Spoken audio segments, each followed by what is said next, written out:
Hello everyone, आप सब कैसे हैं। आई होप अच्छे होंगे और आपकी तैयारियां भी अच्छी चल रही होंगी। तो मैं आज आपके लिए संज्ञा, सर्वनाम और विशेषण का वीडियो लेके आई हूँ। जो मेरे पास शॉर्ट नोट्स मैंने बनाया था वही मैं आपसे शेयर करूँगी। तो देखिए, संज्ञा, सर्वनाम, विशेषण जानने से पहले आपको विकारी शब्द और अविकारी शब्द पता होना चाहिए। ये भी आता है क्वेश्चन में, विकारी शब्द पूछता है, अविकारी शब्द पूछता है। तो मैं इजी तरीके से आपको बताने की कोशिश करूँगी। तो जैसे देखिए, विकारी शब्द आपके होते हैं संज्ञा, सर्वनाम, क्रिया, विशेषण। आप ऐसे भी याद कर सकते हैं कि जब से आप हिंदी ग्रामर आप पढ़ रहे हैं तो ये चार आप हमेशा ही पढ़ते आए हैं। संज्ञा, सर्वनाम, क्रिया, विशेषण। संज्ञा, सर्वनाम, क्रिया, विशेषण, ये चार चीज़ें नॉर्मल रहती हैं। तो ऐसे करके भी आप याद कर लीजिए कि विकारी शब्द होते हैं संज्ञा, सर्वनाम, क्रिया, विशेषण। ठीक। विकारी शब्द होते हैं जैसे संज्ञा, सर्वनाम, क्रिया, विशेषण। ठीक है। किताब में जिस तरीके से लिखा हुआ है, जिन शब्दों में लिंग, वचन और काल के कारण परिवर्तन होता है, यानी कि परिवर्तन होता है, लिंग, वचन, काल के कारण जो परिवर्तन होते हैं उनको हम विकारी शब्द कहते हैं। जैसे कि आपका संज्ञा, संज्ञा क्या होता है? किसी व्यक्ति, वस्तु, प्राणी, स्थान, भाव के नाम को संज्ञा बोलते हैं। ठीक है। कोई व्यक्ति, लड़के के लिए जैसे कि कोई राम है, राम खाना खाता है। ठीक है। लड़की के लिए गीता खाना खाती है। खाती है लड़की के लिए आया, खाता है लड़का के लिए आया, तो लिंग परिवर्तन हुआ। वचन में ऐसे होता है, वचन में एक वचन के लिए आप अलग बोलेंगे, बहुवचन के लिए अलग बोलेंगे। काल में भी आपका परिवर्तन होगा। तो किस में संज्ञा में परिवर्तन होता है, सर्वनाम में भी परिवर्तन होता है, क्रिया में भी परिवर्तन होता है। खेलना, लड़की के लिए अलग बोलेंगे, लड़का के लिए अलग बोलेंगे। विशेषण में भी गुण, अच्छा, अच्छी, तो ये चारों में परिवर्तन हुआ। जहाँ परिवर्तन होगा वहाँ पे विकारी शब्द होगा, जहाँ परिवर्तन नहीं होगा वहाँ अविकारी शब्द होगा। तो आपका विकारी शब्द है आपका संज्ञा, सर्वनाम, क्रिया, विशेषण, जो हमेशा हम पढ़ते आए हैं। ये चार चीज़ें हमेशा पढ़ते ही हैं ग्रामर में। तो ये आपका विकारी है। अविकारी शब्द आपका, अविकारी शब्द होते हैं आपके अव्यय। अव्यय में क्या होता है कि लिंग, वचन, काल के कारण कोई परिवर्तन नहीं आता है। जैसे कि आपका उदाहरण के लिए धीरे धीरे है। अब लड़का के लिए वह धीरे धीरे जाती है, लड़का वह धीरे धीरे जाता है। दोनों में धीरे धीरे में कोई परिवर्तन नहीं हुआ। जाता है में भी धीरे धीरे लगा है और जाति में भी धीरे धीरे लगा है। तथा, लेकिन, किंतु, परंतु, ये सारी चीज़ें क्या होती हैं? आपके अव्यय होते हैं। ये अविकारी शब्द होते हैं। तो इसमें लिंग, वचन, काल के कारण कोई परिवर्तन नहीं होता है। तो ऐसे को अविकारी शब्द कहते हैं। तो कंफ्यूज मत होइएगा, ऐसे ही करके पूछता है। और अविकारी आपके होते हैं क्रिया विशेषण, संबंध सूचक, समुच्चय बोधक और विस्मय आदि बोधक। ठीक है। तो इतना आपको ज़रूरी था इतना बताना। उसके बाद में अब आते हैं संज्ञा। मैं थोड़ा जल्दी जल्दी बताने की कोशिश करूँगी क्योंकि बहुत सारा है और ख़त्म करना है, इसलिए मैं जल्दी जल्दी शॉर्ट थोड़ा सा बताने की कोशिश करूँगी। ठीक। संज्ञा आपको पता है, सभी को पता होगा संज्ञा। तो संज्ञा किसी व्यक्ति, वस्तु, प्राणी, स्थान या भाव के नाम को संज्ञा कहते हैं। ठीक है। ये पूछता है कई बार, ये उसमें पूछ देता है, संधि में पूछ देता है, संज्ञा का संधि विच्छेद क्या होगा? तो संज्ञा का सम धन ज्ञा होगा। सन धन ज्ञा मत लिखिएगा, सम होगा, धन ज्ञा, तो संज्ञा होता है। ठीक। और ये पूछता है अर्थ के आधार पर संज्ञा कितने प्रकार के होते हैं? तो हमेशा याद रखिएगा, अर्थ के आधार पर संज्ञा आपका 5 प्रकार का होता है। ठीक। उसके बाद मूल भेद पूछता है, कुल भेद पूछता है। तो मूल भेद आपके 3 प्रकार के होते हैं, कुल भेद आपके 5 प्रकार के होते हैं। संज्ञा का मूल भेद होता है 3 प्रकार का, संज्ञा का कुल भेद होता है 5 प्रकार का। ठीक। और अर्थ के आधार पर संज्ञा 5 प्रकार के होते हैं। तो आप जब अर्थ के आधार पर पूछेगा तो 5 प्रकार के लगाइएगा, मूल भेद पूछेगा तो तीन प्रकार के बताइएगा, कुल भेद पूछेगा तो 5। ठीक। तो जो मूल भेद है वो 3 प्रकार के होते हैं। तो हमारा जो 3 है वो ये यानी कि व्यक्तिवाचक, जातिवाचक, भाववाचक, नॉर्मल, ये इतने होते हैं। फिर बाद में ये 2 और अलग से आ गए हैं। तो जब मूल भेद पूछेगा तो व्यक्तिवाचक, जातिवाचक, भाववाचक 3 प्रकार के होते हैं। और टोटल अर्थ के आधार पर संज्ञा 5 प्रकार के होते हैं। तो ये पाँचों को व्यक्तिवाचक, जातिवाचक, भाववाचक, समूहवाचक और द्रववाचक ये होते हैं। और जब कुल भेद पूछेगा तो ये पाँचों को बताना है। 5 प्रकार के होते हैं, व्यक्तिवाचक, जातिवाचक, भाववाचक, समूहवाचक और आपका द्रववाचक। इतना। उसके बाद आते हैं व्यक्तिवाचक। मतलब है किसी व्यक्ति स्थान या वस्तु का बोध कराए, जो किसी व्यक्ति स्थान का बोध कराए उसको व्यक्तिवाचक संज्ञा कहते हैं। जैसे कि आप मतलब कि नाम होना चाहिए, जैसे किसी लड़का है तो उसका नाम होना चाहिए, जैसे कि राम है। नदी है तो उसका नाम होना चाहिए गंगा है। पटना है किसी स्थान का नाम है तो उसका नाम, यानी कि व्यक्तिवाचक का मतलब होता है कि वो नाम होना चाहिए एक तरीके से।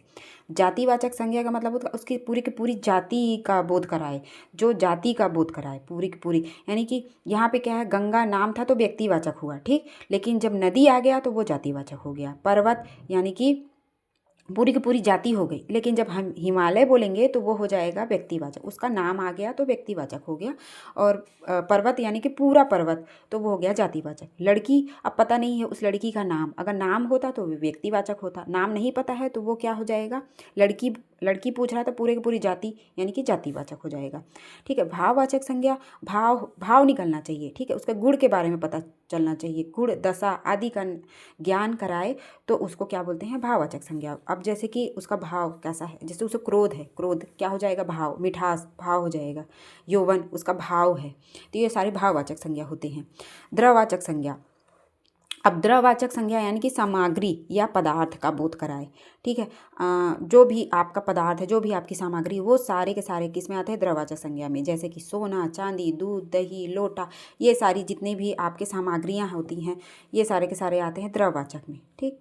समूहवाचक संज्ञा, समूह या समुदाय का बोध कराए, पूरे के पूरे जहाँ भीड़ इकट्ठा हो जाए, जहाँ पे बहुत ज़्यादा भीड़ हो, बहुत ज़्यादा लोग हो, वो सारे के सारे समूहवाचक संज्ञा में आएंगे आपका। जैसे कि वर्ग हो गया, सभा हो गया, समिति हो गया, सेना, ये सारे के सारे आपके समूहवाचक संज्ञा में आते हैं। तो इतना आई होप समझ में आ गया होगा। अब यहाँ पे कुछ चीज़ों को समझने के लिए, क्योंकि ऐसे ही पूछा जाता है तो मैं समझाने के लिए आपको ऐसे करके मैंने बताया है। व्यक्तिवाचक संज्ञा और जातिवाचक संज्ञा। अब जैसे पर्वत है तो पर्वत हमारा जातिवाचक संज्ञा में आ जाएगा। अगर उसका नाम आ गया तो वो क्या हो जाएगा, हिमालय। हिमालय है तो वो व्यक्तिवाचक हो गया। गंगा नाम है तो वो व्यक्तिवाचक हो गया, लेकिन गंगा क्या चीज़ है, नदी है, तो नदी हमारा जातिवाचक में आ जाएगा।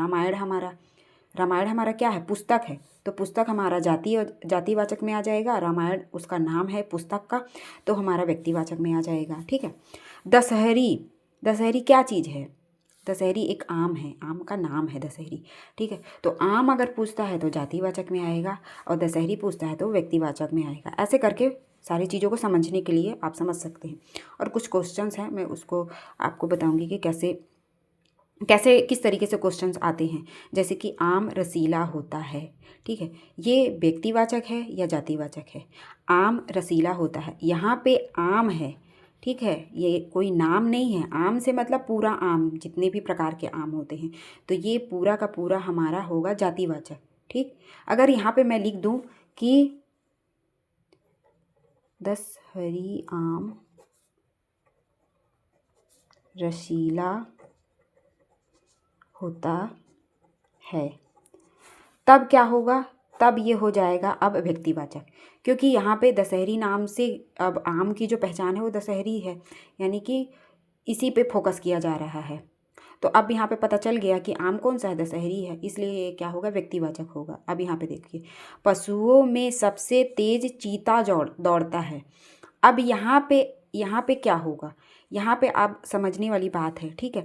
यहाँ पे पशुओं में सबसे तेज, अब पशुओं में बहुत सारे पशु हैं, वहाँ पे किसी एक पे फोकस किया जा रहा है, चीता, ठीक है।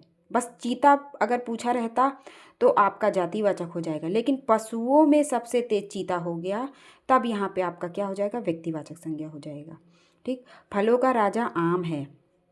जब मैंने यहाँ पे बताया आम रसीला होता है तो यहाँ पे क्या था, जातिवाचक था, लेकिन यहाँ पे अब फलों के भीड़ में आम का एक अलग से पहचान बन गई, अलग से इसको फोकस किया गया। फलों का राजा आम है, तो यहाँ पे क्या हो जाएगा, व्यक्तिवाचक संज्ञा हो जाएगा, क्योंकि फल में आपके सेब, संतरा, केला, बहुत सारी चीज़ें हैं, तो वहाँ पे आम को फोकस किया गया, तो इसलिए यहाँ पे व्यक्तिवाचक हो जाएगा।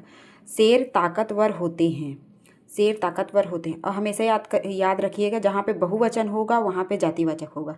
शेर ताकतवर होते हैं तो ये जातिवाचक होगा आपका। भारत में अनेक नदी बहती है, भारत में अनेक नदी बहती है।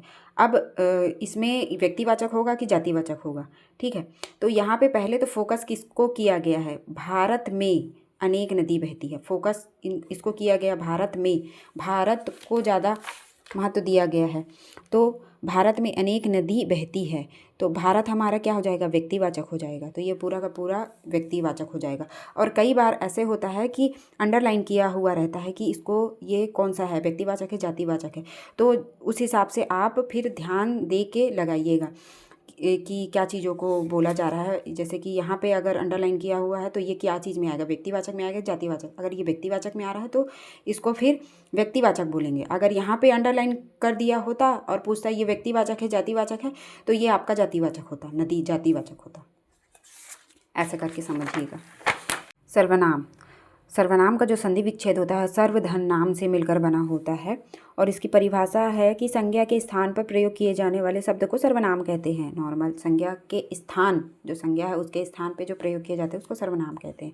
अब सर्वनाम के प्रकार, सर्वनाम वैसे तो 6 प्रकार के होते हैं। ये नॉर्मल पढ़ने में आता है, पता होता है कि 6 प्रकार के होते हैं, लेकिन वो और भी अंदर में बहुत कुछ होता है जिसके बारे में हम नहीं जानते हैं। ठीक, तो वैसे भी क्वेश्चंस आते हैं।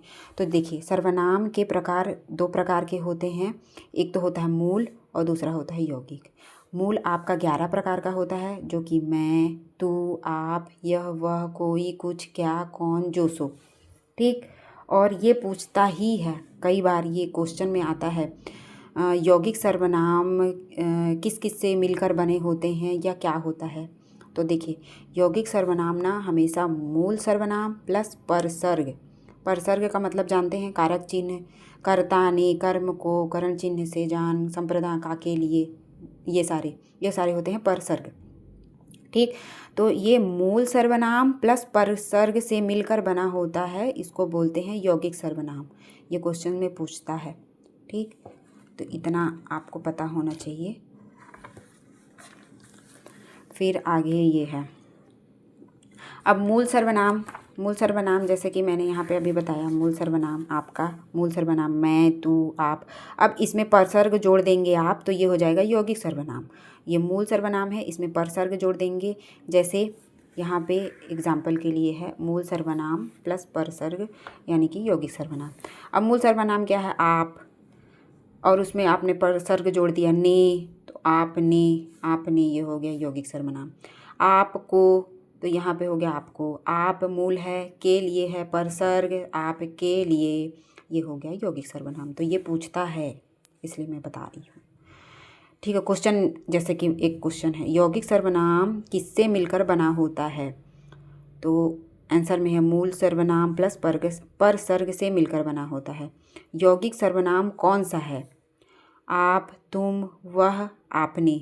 अब देखिए, आप है ये मूल है, तुम है ये मूल है, ये यह है ये मूल है, आपने यहाँ पे क्या है, आप प्लस ने जुड़ के इसमें जुड़ा है, तो ये हो जाएगा यौगिक सर्वनाम। आता है क्वेश्चन में, इसलिए इसको थोड़ा सा ध्यान दीजिएगा। उसके बाद सर्वनाम के भेद, वही प्रकार भेद। तो ये जो मेन इसको पढ़ते हैं, ये हमेशा पढ़ने में आता है, कितने प्रकार के होते हैं, ये वो भी पूछता है, ये भी पूछता है, सर्वनाम के भेद। तो ये 6 भेद होते हैं, पुरुषवाचक, निजवाचक, निश्चयवाचक, अनिश्चयवाचक, प्रश्नवाचक, संबंधवाचक। इसको याद कर लीजिएगा। 6 प्रकार के होते हैं, पुरुषवाचक, निजवाचक, निश्चयवाचक, अनिश्चयवाचक, प्रश्नवाचक और संबंधवाचक। ठीक, पुरुषवाचक सर्वनाम 3 प्रकार से होते हैं। एक इसमें प्रथम पुरुष, उत्तम पुरुष, अन्य पुरुष। ठीक, प्रथम पुरुष, अन्य पुरुष, प्रथम पुरुष, मध्यम पुरुष और अन्य पुरुष। तो प्रथम पुरुष में आता है मैं, जो स्वयं खुद रहता है उसको प्रथम पुरुष बोलते हैं। जैसे कि मैं, 3 लोग बैठे हैं। ठीक, इसको कैसे याद करोगे, 3 लोग बैठे हैं, जो बोल रहा है मान लो, ठीक है, वो हो जाएगा मैं, खुद मैं बोल रही हूँ तो मैं प्रथम पुरुष हो जाऊँगी। जिसको मैं बता रही हूँ, जिससे मैं बात कर रही हूँ, वो तू, आप, जो मेरे सामने बैठा है वो हो जाएगा मध्यम पुरुष। मेरे जो सामने बैठा है वो हो जाएगा मध्यम पुरुष। हम दोनों मिलके जिसके बारे में बात कर रहे हैं, किसी और के बारे में बात कर रहे हैं, वो हो जाएगा अन्य पुरुष। यानी कि वह, यह, ये, वे, दोनों मिलके जिनके बारे में बात कर रहे हैं वो हो जाएंगे अन्य पुरुष। ठीक है, पुरुषवाचक सर्वनाम में आएगा मैं, तू, आप, वह, यह, और भी रहते हैं, तो इतना आप याद कर लीजिएगा। मैं, तू, आप, वह, मैं, ये पुरुषवाचक सर्वनाम में आएगा। फिर एग्जाम्पल के लिए मैं खाना खाऊंगा, ये मैं खाना खाऊंगा यानी कि मैं खाऊंगा, तो मैं खाना खाऊंगा प्रथम पुरुष, ठीक है। तुम खाना खाओगे मध्यम पुरुष, तुम जो सामने बैठा है तुम खाना खाओगे, हाँ ये मध्यम पुरुष हो गया। वे खाना खाएंगे, दो लोग बैठे हैं वे खाना खाएंगे, तो ये हो जाएगा अन्य पुरुष, ठीक है। निजवाचक सर्वनाम का, अब निज का मतलब क्या होता है कि एकदम से स्वयं खुद के लिए, निज अपने आप के लिए एकदम से बहुत ज़्यादा, तो निजवाचक सर्वनाम वहाँ पे होगा। स्वयं के लिए, स्वतः के लिए, खुद के लिए, ठीक है। क्वेश्चन कैसे बनते हैं, अपना कार्य स्वयं करो, अपना कार्य स्वयं करो, बहुत ज़्यादा फोकस कार्य पे खुद करना है, अपना कार्य स्वयं करो, ये हो जाएगा निज। अपने आप कपड़े धो लेता हूँ, अपने आप कपड़े, अपने आप खुद से मैं अपने आप कपड़े धो लेता हूँ। हमें अपने कपड़े खुद रखने चाहिए, ठीक है, खुद रखने चाहिए, बहुत ज़्यादा वहाँ पे निज होना चाहिए, तब वो हो जाएगा निजवाचक सर्वनाम। निश्चयवाचक सर्वनाम, निश्चयवाचक का मतलब कि जो भी कार्य है वो बिल्कुल निश्चित है, वो कार्य हो रहा है, एकदम से कंफर्म है कि वो कार्य यहाँ पे हुआ है या हो रहा है, एकदम से निश्चित हूँ मैं, ठीक, तो उसको क्या बोलेंगे, निश्चयवाचक सर्वनाम। यह पास के लिए, वह दूर के लिए। अब क्वेश्चन क्या है, जैसे एग्जाम्पल के लिए, यह पेन है, पता है कि ये सामने में पेन रखा है, बिल्कुल निश्चित है हाँ ये पेन ही है, तो यह पेन है। वह गाय है, बिल्कुल निश्चित है हाँ वो गाय है, दिख रही है मुझे बिल्कुल वो गाय है। वह स्कूल जाएगा, निश्चित है कि वह स्कूल जाएगा, तो निश्चयवाचक सर्वनाम है।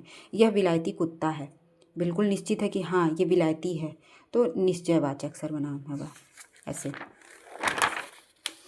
अनिश्चयवाचक सर्वनाम, अनिश्चयवाचक सर्वनाम का मतलब कि जहाँ पे कंफर्म नहीं है आपकी जो कार्य है वो हो रहा है कि नहीं हुआ है, या कुछ पता नहीं है उसके बारे में, तो वहाँ पे क्या होगा, अनिश्चयवाचक सर्वनाम होगा। जैसे कोई आने वाला है, अब पता नहीं है कि कोई आने वाला, कौन आने वाला है, कुछ भी पता नहीं है, तो ये क्या है, अनिश्चित है, हमको पता नहीं है, तो अनिश्चयवाचक सर्वनाम। कोई, कुछ, कई और भी कर रहे थे, पता नहीं है क्या कर रहे थे, कुछ तो कर रहे थे, तो ये निश्चित नहीं है, तो ऐसे करके। वहाँ कोई भी हो सकता है, कौन है, क्या है, कैसा, कुछ नहीं पता, तो ये निश्चयवाचक सर्वनाम है। प्रश्नवाचक सर्वनाम, प्रश्नवाचक में क्या, कौन, हमेशा कन्फ्यूजन होता है, तो यहाँ याद रखिएगा, प्रश्न जब भी ऐसे कन्फ्यूजन होगा कि ये प्रश्नवाचक है या अनिश्चयवाचक है या कुछ और, तो आप ना हमेशा याद रखिएगा, प्रश्नवाचक में जो आपका वाक्य होता है उसके अंत में हमेशा आपका प्रश्नवाचक चिन्ह लगा होता है। प्रश्नवाचक वाक्य में हमेशा आपका लास्ट में ये प्रश्नवाचक चिन्ह लगा हुआ होता है, तो उससे आप पहचान सकते हैं कि ये प्रश्नवाचक है। कौन दरवाजे पर खड़ा है, पता नहीं है कौन दरवाजे पर खड़ा है, लेकिन प्रश्नवाचक चिन्ह है, मतलब कि क्वेश्चन पूछा जा रहा है, तो वो क्या हो जाएगा, प्रश्नवाचक हो जाएगा। संबंधवाचक, ठीक है, संबंधवाचक, संबंध का मतलब होता है जो, सो, की, जैसा, जैसी, इस टाइप से संबंध बनता है, उसको बोलते हैं संबंधवाचक। जो पढ़ेगा वही आगे बढ़ेगा, अब जो पढ़ेगा वही आगे बढ़ेगा, जो वही, इस टाइप से जो वाक्य रहते हैं वो होते हैं संबंधवाचक में। जैसा राजा वैसा प्रजा, जैसा राजा वैसा प्रजा, ये हो जाएगा आपका संबंधवाचक का वाक्य। अब बात करेंगे विशेषण की, तो विशेषण किसे कहा जाता है, देखिए, जो किसी पदार्थ, प्राणी, वस्तु की विशेषता बतलाए विशेषण कहते हैं। जो पदार्थ है, प्राणी है, वस्तु है, उसकी क्या विशेषता बताए, उसको कहते हैं विशेषण, ठीक है। इतना तो पता है, बट यहाँ पे कन्फ्यूजन होता है, विशेष से किसे कहते हैं और प्रविशेष से किसे कहते हैं। और ये पूछता है विशेष से किसे कहते हैं और प्रविशेष से किसे कहते हैं, तो देखिए कन्फ्यूज मत होइएगा। विशेष, जिसकी विशेषता बतलाई जाए उसे हम विशेष कहते हैं, ठीक है, जिसकी विशेषता। और प्रविशेष का मतलब होता है विशेषण की विशेषता को प्रविशेषण कहते हैं। जो विशेषण, जैसे कि जिसकी विशेषता बतलाई गई उसको विशेष कह दिया गया, और विशेषण जो था उसकी विशेषता बताई गई तो उसे प्रविशेषण कहते हैं। एग्जाम्पल के लिए मैंने आपको यहाँ पे बताने का किया है कि यह आम बहुत मीठा है, ठीक, तो यहाँ पे क्या है, पहले किसके बारे में बात किया जा रहा है, आम के बारे में, ठीक। आम की विशेषता कैसी है कि वो मीठा है, ठीक, लेकिन वो क्या है, बहुत मीठा है, तो मीठा आपका विशेषण हो जाएगा, और बहुत मीठा है यानी कि विशेषण की विशेषता बता रहा है कि वो बहुत मीठा है, तो बहुत आपका हो जाएगा प्रविशेषण, और आम आपका क्या हो जाएगा विशेष से। ठीक है, समझ में आया। आम बहुत मीठा है, तो आम आपका विशेष से हो जाएगा, जिसके बारे में विशेषता बताई जा रही है। आम के बारे में बताया जा रहा है कि वो मीठा है, पर वो कैसा है, बहुत मीठा है, तो क्या है विशेषण की विशेषता, तो ये बहुत हो जाएगा प्रविशेषण। जो एक्स्ट्रा और लगेगा ना, तो उसको आप प्रविशेषण कर दीजिएगा। नॉर्मली जो लगेगा वो विशेषण है, और जिसके बारे में रहेगा उसको आप विशेष से बोल दीजिएगा। बस इतना है, और कुछ नहीं है। फिर यहाँ पे विशेषण के प्रकार, तो ये 4 प्रकार से होते हैं, 4 प्रकार के होते हैं, याद रखिएगा। पूछता है विशेषण के प्रकार, तो 4 प्रकार के होते हैं। संख्यावाची विशेषण, गुणवाची विशेषण जिसको संख्यावाचक विशेषण भी कहते हैं, गुणवाचक विशेषण भी कहते हैं, परिमाणवाचक विशेषण और सार्वनामिक विशेषण, ये 4 प्रकार से होते हैं। ठीक, संख्यावाची विशेषण फिर 2 प्रकार से होते हैं, निश्चित और अनिश्चित। ठीक, तो निश्चित में आपका जैसे 1 2 3 4 जो गिनतियां हैं जो निश्चित रहती हैं वो होते हैं आपके निश्चित में। अनिश्चित में कुछ, कई, पाव, सवा, पौन, ये सारी आपके संख्यावाची में होते हैं। गुणवाची विशेषण में आपका गुण होता है, दोष होता है, रंग, रूप, आकार, अवस्था, जैसे कि आपका अच्छा, काला, बड़ा, वीर, ऐसा टाइप के, ये सारे जो उसके गुण के बारे में बताया जाए तो वो होते हैं गुणवाची विशेषण। अब परिमाणवाचक में ये आपका मात्रा, नाप तौल, ये नाप तौल जहाँ पे होता है, ये किलो, नाप तौल, ये सारी चीज़ें आपका परिमाणवाचक विशेषण में लिया जाता है। ये भी 2 प्रकार से होते हैं, निश्चित और अनिश्चित। अब निश्चित में क्या है, 2 किलो शक्कर दे दीजिए, 1 किलो, 2 किलो, ऐसे करके। ठीक, अनिश्चय में क्या होता है, थोड़ा, कुछ, ऐसे करके, ये आपका होता है अनिश्चित में। सार्वनामिक का मतलब होता है कि सर्वनाम शब्द संज्ञा से पहले लिया जाता है, तो वहाँ पे होता है सार्वनामिक विशेषण। आगे बताऊँगी, यह वह ऐसे समझने के लिए अभी इतना समझ लीजिए, उसको सार्वनामिक विशेषण कहते हैं। आगे है जैसे कि कुछ प्रश्न हैं यहाँ पे। गुणवाचक विशेषण, जैसे कि ये मीठा केला है। अब केला कैसा है, मीठा, उसके गुण के बारे में पता चल रहा है, तो वो क्या होगा, गुणवाचक विशेषण होगा। राम बहुत बलवान है, राम कैसा है, बहुत बलवान है, तो उसके गुण के बारे में पता चल रहा है, तो यहाँ पे गुणवाचक होगा। संख्यावाचक विशेषण में वह 5 केला है। अब गिनती में है कि हाँ कंफर्म हो कि ये 5 केला है और गिनती है, तो ये संख्यावाचक विशेषण होगा, और निश्चित संख्यावाचक विशेषण होगा। ये 2 अंडे हैं, कंफर्म है कि 2 हैं, तो एक तो ये संख्यावाचक होगा और दूसरा निश्चित होगा।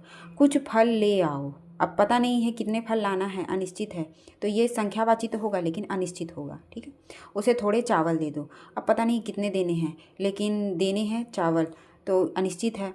और थोड़े चावल यानी कि संख्या से जुड़ा हुआ है, तो ये संख्यावाची विशेषण हो जाएगा। परिमाणवाचक, ठीक है, 3 किलो पनीर दे दो, गिनती में है कि 3 किलो देना है, तो ये निश्चित है।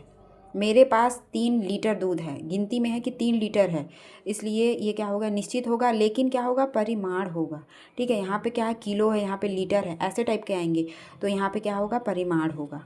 ठीक है, मेरे पास बहुत कपड़े हैं, अब कन्फर्म नहीं है कितने हैं, बहुत हैं, तो ये अनिश्चित होगा, परिमाण होगा।